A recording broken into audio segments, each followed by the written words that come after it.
पाकिस्तानियों ने आवाज़ उठाई थी कि बाबरी मस्जिद को शहीद नहीं किया जा सकता, लेकिन आज वहाँ पर एक बहुत बड़ा राम मंदिर बन के तैयार हो गया है और पूरे हिंदुस्तान से जो हिंदू हैं वो अयोध्या की तरफ जा रहे हैं। अवाम से बात करेंगे, क्या कहेंगे कि 550 साल तक लड़ी जाने वाली लड़ाई ने आखिर जो है जीत सनातनियों की करवा दी। पहले तो वहाँ पे जो इस वक्त गवर्नमेंट है ना, उस गवर्नमेंट का बेसिकली सारा जो है ना इन्फ्लुएंस है, उनका प्रेशर है, जिसकी वजह से ये सारे मामला हो रहे हैं। ठीक हो गया, क्योंकि जो उनकी आइडियोलॉजी है या जो उनकी माइंडसेट है जो उनका, वो आरएसएस और क्या कहते हैं अपना, जो उनकी अभी भी आरएसएस के हेड्स भी इनवाइट किए गए हैं राम मंदिर की सेरेमनी में। अभी एक खबर आई है 15,700 करोड़ इंडिया के जो प्राइम मिनिस्टर उन्होंने एक सिटी है अयोध्या नाम से, वो बड़ा कदीम सिटी है, बड़ा पुराना सिटी है, वहाँ पे उन्होंने इंफ्रास्ट्रक्चर के लिए गिफ्ट की है 15,700 करोड़। वहाँ पे मसाजिद तमीर करना या ये चीज़ें डेवलप करना, ये चीज़ें बिल्कुल अलग हैं, लेकिन आप ये जो फसादात की बात है उससे हट नहीं सकते। भगवान श्री राम की अयोध्या में 22 जनवरी 2024 को श्री राम मंदिर में रामलला की प्राण प्रतिष्ठा होगी। इस अवसर को खास बनाने के लिए व्यापक तैयारियां की जा रही हैं। मंदिर के उद्घाटन के साथ ही अयोध्या में बना राम मंदिर भारत के समेत दुनिया भर में फैले हिंदुओं के लिए एक आस्था का बड़ा केंद्र बनकर उभरेगा। आज तो भव्य मंदिर श्री राम मंदिर में जाकर उसके पीछे दर्शकों तक चली।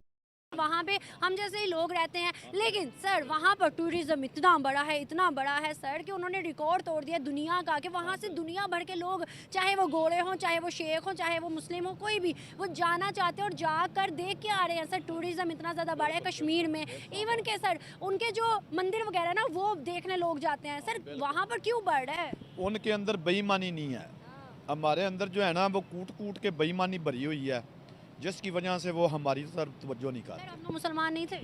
ये मुसलमानों में तो अभी ये ज़्यादा पाई जाती है। ये लोगों के मिशन है कि मैं भी मीर बन जाऊं, इस तरह मेरे पास गाड़ियां हों, बंगले हों, उसको ये नहीं पता कि ये हलाल है और हराम है, उसको सिर्फ माल की ज़रूरत है बस। मुसलमानों में याशी की ज़िंदगी। हाँ, बस यही बात है। जो फिल्मों में लोग देखते हैं, वो फिल्मों में इस तरह उन्होंने दिखाया हुआ है, वो फिर इस तरह मुसलमान करते हैं, वो उनकी पीछे जो है ना उन्होंने दौड़ लगा दी है। एक मिसाल है, एक आदमी खड़ा था, दूसरा आदमी आया, उसने बोला कि देखो ये कुत्ता आपका कान लेकर भाग गया है, तो उसने उसके पीछे भाग दौड़ लगा दी। आगे से एक आदमी मिला, उसने बोला यार किधर भाग रहे हो? उन्होंने बोला ये कुत्ता मेरा ना कान लेकर भाग गया है। तो उसने कहा यार देखो पहले आपका कान है कि नहीं? तो उसने बोला कान तो मेरा है। उसने बोला तो फिर आपने दौड़ क्यों लगाई हुई है? यही मिसाल हमारी है। इसी वजह से ये लोग हमारी तरफ तवज्जो नहीं करते। ये बुरी बात नहीं मैं कह रहा, लेकिन मैं ये पाकिस्तान की अवाम से और पूरी दुनिया की अवाम से मुखातब हूँ कि अपने अंदर की जो बेईमानी है उसको दूर करें और जो अपनी सलाह करें, और इंशाल्लाह फिर कामयाबी है। हमारे यहाँ पर लोग कहते हैं, हुक्मरान कहते हैं हम इंडिया से बेहतर हैं, इंडिया से अफजल हैं, हम मुसलमान हैं, वो हिंदू है। आपको लगता है कि हिंदू मुस्लिम का कोई कॉन्सेप्ट है? अगर वो तरक्की कर रहे हैं तो क्यों कर रहे हैं, वो अच्छे बन रहे हैं तो क्यों बन रहे हैं? उनकी नीयतें साफ है। बस हमारे अंदर जो है ना वो बेईमानी, मैंने आपको 3-4 दफ़ा कह दिया कि हमारे अंदर जो है ना बेईमानी है। आज इंडियन की इज्जत करी है, वो ये नहीं देखते कि हिंदू है कि मुस्लिम है। वो Jai Shri Ram, World Razor, Sabina and Roger here. Let's watch Bhavya Ayodhya Ram Mandir 3D animation.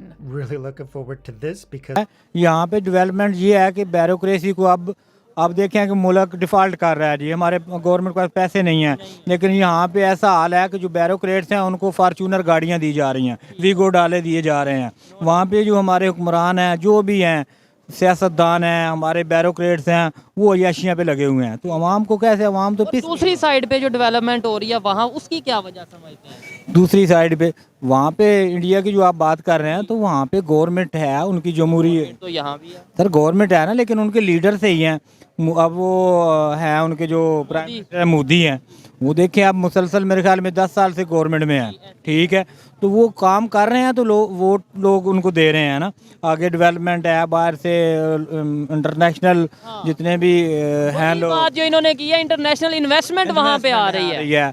जितने भी अब हमारे मुसलमान मुल्क हैं, अरब ममालिक, उनकी सारी इन्वेस्टमेंट यहाँ पे है। वहाँ पे है, इंडिया में है, ठीक है।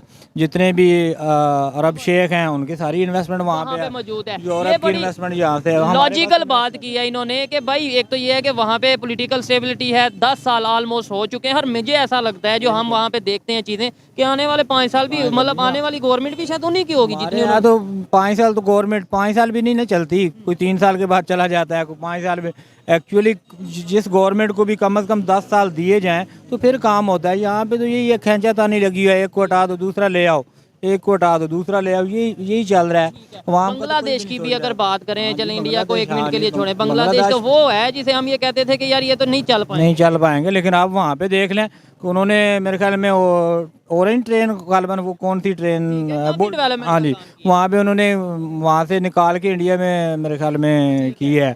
उसके बाद सड़कें, बिजली में वो खुद कफील हैं, बल्कि यहाँ पे जितने भी हमारे इंडस्ट्रियल लोग हैं उन्होंने वहाँ पे जाके बांग्लादेश इंडस्ट्री लगाई है कि वहाँ पे लोड शेडिंग नहीं है, बिजली सस्ती मिल रही है। यहाँ पे तो बिजली का जो प्रोजेक्ट है इंडिया के साथ मिलकर कर रहे हैं, उनके बहुत से ऐसे प्रोजेक्ट हैं जो उनके साथ हम क्यों नहीं कर लेते, हम क्यों नहीं ये चीज़ें देख लेते? अरे हम तो लगे हुए हैं ना। मेरे लिए बड़ा सोचने का मकाम है कि हम किस तरफ चल पड़े। अच्छा, यहाँ सबसे ज़्यादा जो इम्पोर्टेंट है वो ये कि हम इस्लाम से दूर होते जा रहे हैं और हमें जो है ना इस्लाम को मुताला करके उसकी जो रूह के मुताबिक उस पर अमल करने की ज़रूरत है और तौबा करके हमें जो है ना इस्लाह करने की ज़रूरत है। इंडिया के सुप्रीम कोर्ट ने मुसलमानों को भी मौका दिया था, हिंदुओं को भी मौका दिया था। मुसलमानों को मौका दिया था अगर ये आपकी मस्जिद है तो साबित करो ये मस्जिद ही रहेगी। हिंदुओं को मौका दिया था अगर ये मंदिर है तो आप साबित करो आपका मंदिर है। लेकिन मुसलमान केस हार गए, हिंदू जीत गए और आज सुप्रीम कोर्ट के फैसले को अगर मद्देनजर रखा जाए तो वहाँ पर मंदिर तो बन गया, लेकिन मुसलमान खुश है, कहते हैं हमें सरकार ने दुनिया की सबसे बड़ी मस्जिद बनवा के दे दी। देखिए हम इंडिया के मुसलमानों को क्यों हम कहें, वहाँ तो शाहरुख खान जैसे जो है वो जाके मंदिरों पे से 10 सजदे टेकते फिर रहे हैं और वो जो है ना वो सारी उनकी सेलिब्रेशंस भी करते हैं और वो जो है हमें तो अपने गिरेबान में झांक रहे हैं कि हम क्या कर रहे हैं। हमें अपनी इस्लाह करनी है सबसे पहले। जब हम अपनी इस्लाह करके जो है इस बारे में सोचेंगे तो फिर उसके बाद जो है ना बाकियों को भी मौका मिलेगा कि वो हमको देख के इंस्पायर हो। आज हम में वो मुसलमान हमारे कहीं हम में से गायब हो गया है, जो मुसलमान होना चाहिए, जो हमारे नबी करीम सल्लल्लाहु अलैहि वसल्लम की जो हमें सबक दिया गया है, हम उस पर अमल ही नहीं कर रहे। हम हर चीज़ से पीछे हटते जा रहे हैं। हम सजदे तो किए जा रहे हैं लेकिन वो बात वही आ जाती है कि हमें सजदे के साथ जो है उसकी रूह के मुताबिक हम अमल नहीं कर रहे। देखिए सर, इमाम काबा की अगर बात करें, बहुत बड़ी पर्सनैलिटी जी बिल्कुल बिल्कुल। इसमें अगर हम देखें तो अगर पाकिस्तान की बात करें तो क्या पाकिस्तान और अगर हमारे पड़ोसी मुल्क की बात करें, अक्सर हमने बाबरी मस्जिद को बहुत इशू बनाया कि भाई पड़ोसी हैं लेकिन मस्जिदों को वो शहीद कर रहे हैं, इस वजह से पाकिस्तान हमेशा उनसे दूर रहा। लेकिन आज उन्होंने जो है मंदिर तो बनाया लेकिन मुसलमानों के लिए बहुत बड़ी मस्जिद बना के इमाम काबा को दावत दे दी। देखिए इमाम काबा, आप एक चीज़ ये क्यों नहीं सोचते कि शायद उनको इस्लाह की ज़्यादा ज़रूरत है जहाँ पे इमाम काबा भी गए हैं। हालांकि इन सब पर आपकी क्या प्रतिक्रिया है हमें कमेंट बॉक्स में जरूर से बताइएगा।